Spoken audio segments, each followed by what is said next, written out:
Tell me how this whole project came about and how long has it been brewing in your head? Oh gosh, well, this project, Struck by Lightning, has been brewing in my head since I was at least 16, and a lot of the story is based on or similar to experiences that I went through in high school. And in this movie, I get to play a character who I really wish I was in high school, and I get to say things to people that I really wish I was brave enough to say in high school. But yeah, it's been with me for a while, and originally I turned it into a event for speech and debate and competed with it for speech and debate, and I either did very well or I did not do well at all. I can't remember.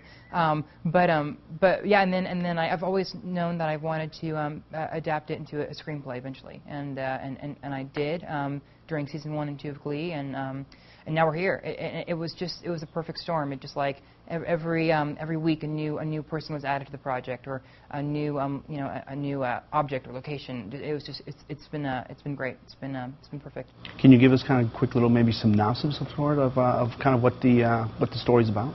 Oh sure, yeah. I play Carson Phillips, and he's a very determined, blunt, sarcastic teenager, and I've never heard that. Never, right? No, they're a dying breed, but also a dying breed. He's a smart kid. He's one of those kids that is just way too smart for his own good, and he makes sure that you're well aware that he is very smart.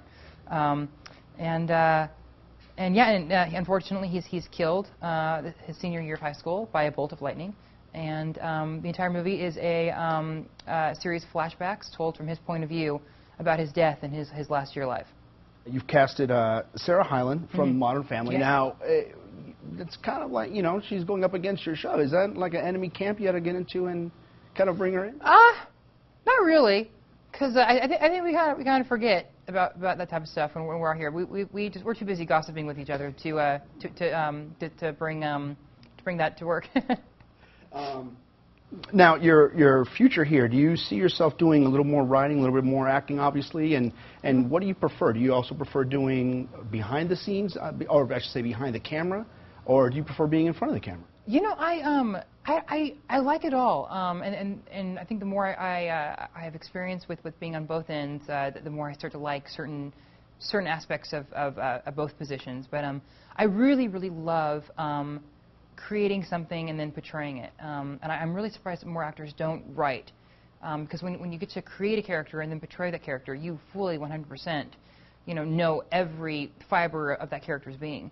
So it's really great as an actor to be able to say, like, oh, what's in my character's pockets?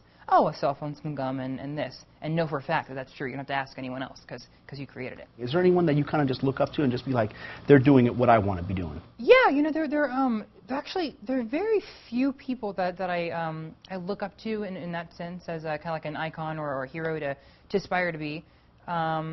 Because no one's really done everything that I hope to accomplish someday, but like easy names are like Jennifer Saunders. I'm a huge fan of hers, and like Tina Fey. I love just being a storyteller, and I love creating characters and entertaining people with those characters, whether I am one of those characters or not. It's just fun to help people escape for a little bit. My first book is coming out next year in August, so I'm really looking forward to that. And I think after that's published, I think I have pretty much completed my bucket list. Besides, like setting a world record on Goliath at Six Flags. I'm good. I'm done. My list is clean.